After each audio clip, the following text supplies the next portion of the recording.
Hi everyone! Welcome to the Empath Arcade. Another love reading, timeless, and general. Take what resonates lang po. Maybe some part of the reading maka-resonate kayo, some part of it hindi.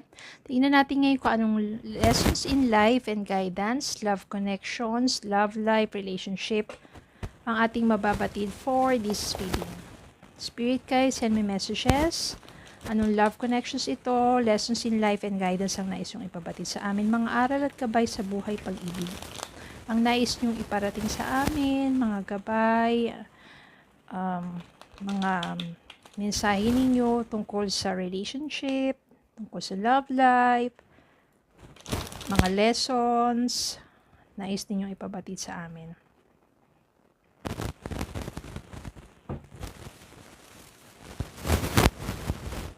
Spirit guys, send me messages.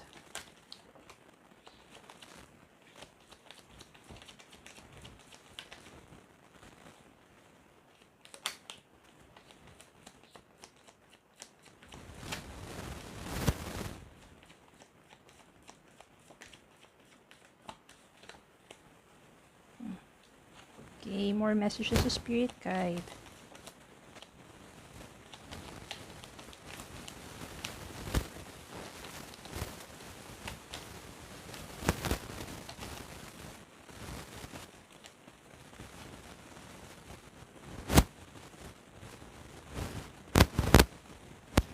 King of Pentacles, Seven of Cups, Star, Five of Cups,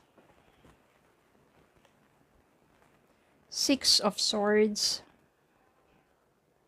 Ace of Pentacles, Nine of Cups, Nine of Swords, Eight of Cups, Knight of Cups, and meron tayong Magician. Kuha pa ba tayo ng isa? Sige, bottom of the deck, Temperance.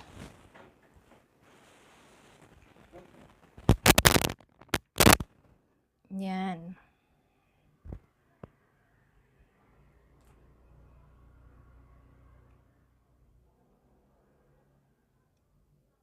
Napaka sakit ang iyong pinagdaanan dito because maaring sa nakaraang mong relasyon, ito yung taong hindi nagpapahalaga sa'yo, ito yung taong binabaliwala ka, at ito yung taong iniwan ka. Hindi mo alam, 'di ba? Iniwan ka na lang, sumama sa iba, o nagpakalayo-layo tong taong ito. Iniwan ka. Pinagdidiinan mo yun, no? Iniwan. Hindi.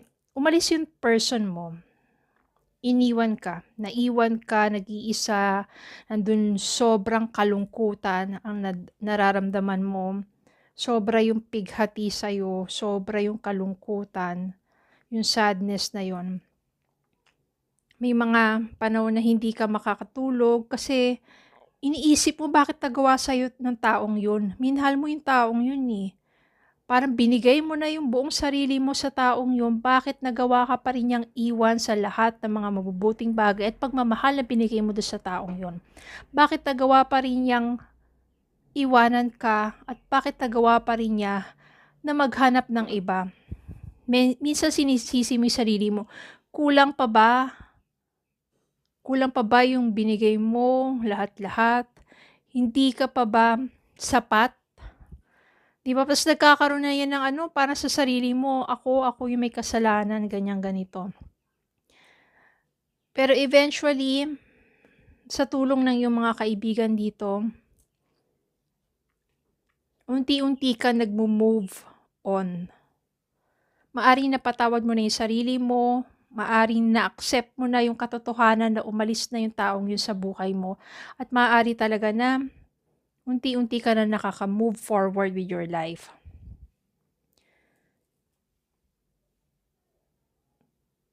Maganda dito kasi natutunan mo that hindi lang dapat sa taong ito umiikot ang buhay mo.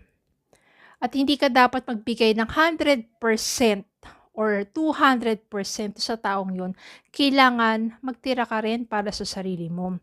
Kailangan mahalin mo rin yung sarili mo. Kailangan irespeto mo rin yung sarili mo. Kasi kung itong taong 'to hindi ka na niya nirerespeto, hinahayaan mo lang yun, talagang maawa ka sa sarili mo. Pero okay, fine, umalis na yung taong yun sa buhay mo. Maybe you realize na hindi naman talaga siya yung taong para sa'yo, nakalaan para sa'yo. You already move forward with your life or you are moving on with your life. You realize that yung minamanifest mong love, yung minamanifest mong kind of relationship, hindi naman pala talaga nararamdaman sa taong ito. Kasi when you are manifesting for a love, for a relationship, kailangan clear yan. Hindi dapat malabo. 'Di ba?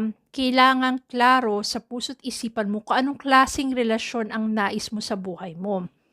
That's what you are manifesting for a clear vision, 'di ba? Pag nagvi-visualize ka, nagma-manifest ka, kaya lumabas dito si magician, you have to manifest the kind of relationship that you want in your life. 'Di ba? Parang i-visualize mo ano bang itsura ng taong ito, ano bang kanyang mga katangian, kanyang ugali, 'di ba? Kailangan klaro. Then you realize na ito yung klase ng relasyon ng taong karelasyon na nais ng puso ko. At dun mo marirealize na hindi naman pala talaga dito, nabulagan ka lang dito, mabuti na lang, umalis na siya sa buhay mo. Yung una, puno ka ng pighati, hindi ka pa makatulog siya, naapektuhan ng kalusugan mo. But then you realize na the universe or God is leading you to the right direction. Na pwedeng dumaan lang yung taong yun sa buhay mo para ma-realize mo yung mga bagay-bagay, para matuto ka sa buhay, at para you discover a lot of things to yourself that you can do better, that you are beautiful, that you can do a lot of things, that you are strong. Then when you realize for that, natutunan mo na in its right timing, in its divine timing, when you're looking for some options about love, there will be someone coming into your life. Biglang darating tong taong to unexpectedly. Yes, naghahanap ka nga ng options kasi maraming nandiyan sa paligid mo na humahanga sa'yo, nagkakagusto sa'yo, naliligo sa'yo. Kung sa lalaki man yan, marami dyan na humahanga sa'yo. Sabihin natin may mga interest sa'yo na pwede mong, di ba, kilalanin pa, pero there will be someone unexpectedly na darating dyan sa'yo na talaga merong feelings para sa'yo. Kasi nakitaan ka niya ng kahangahangang katangian na lubos na ma-develop yung feelings niya sa'yo. O pwede naman ito yung someone na close na sa'yo, unti-unti na na-develop yung feelings niya. Magkakaroon kayo ng eto, this symbolizes a start of a stable relationship. Yung Ace of Pentacles dito, panibagong simula, which is, it will lead you into a stable relationship. Sabihin natin, mas matatag, mas stable na relasyon, and that will be your wish fulfillment. It will be your wish fulfillment kung ano yung minamanifest mo na kind of relationship, the kind of love, the kind of person na muli mong pagkakatiwalaan ng puso mo. At etong taong to, sa umpisa, mahiyain siya, pero may feelings na talaga sa'yo. This person will grow, will become more mature, and very hardworking.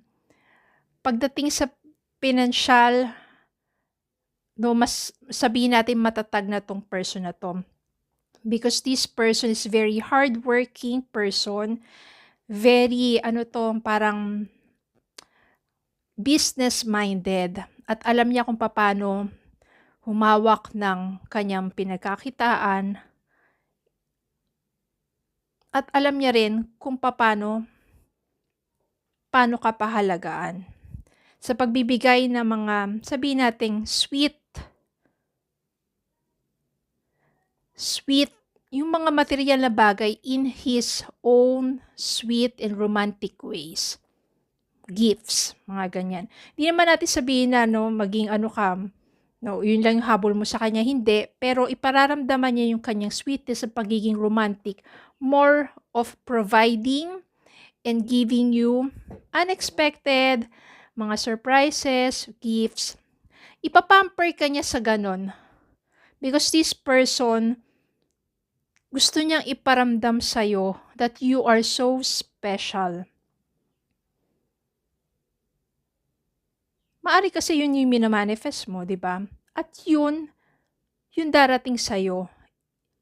Pag naniwala ka sa minamanifest mo, and you visualize that it is already happening into your life,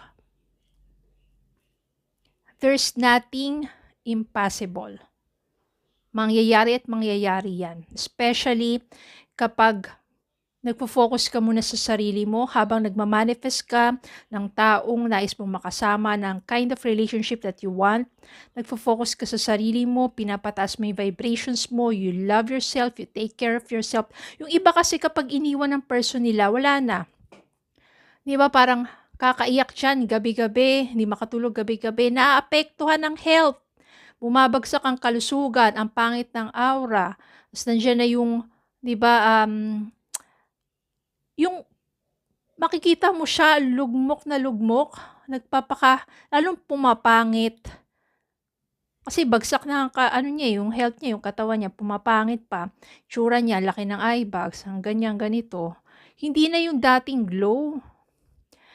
Remember, kapag kayo ay iniwan ng person ninyo, lalo kayong magpakatikas, lalo kayong mahalin nyo yung sarili nyo and take care of yourself. Huwag niyong pababayaan. Do some exercise. Diba? Parang kayo sa nature, to enjoy the beauty of nature. Nakakatulong yan to heal. Lalo kayong magpaganda, diba? Kayo sa parlor, yung iba dyan, naging ermitanyo na sa haba ng buhok, hindi na maayos. Yan, magpaano kayo? Kaya kapag iniwan kayo ng person ninyo, huwag nyo siya bigyan ng dahilan kung bakit talagang karapat-dapat kayong iwan. Kapag nakita ulit kayo ng taong yan, tapos makikita kang lugmok, napakapangit ang aura mo, bagsak ang katawan mo, ang pangit mo, diba? Dapat lang talaga iniwan ko yan. Tingnan mo, sarili niya lang, hindi niya kayang alagaan. Ganon, diba?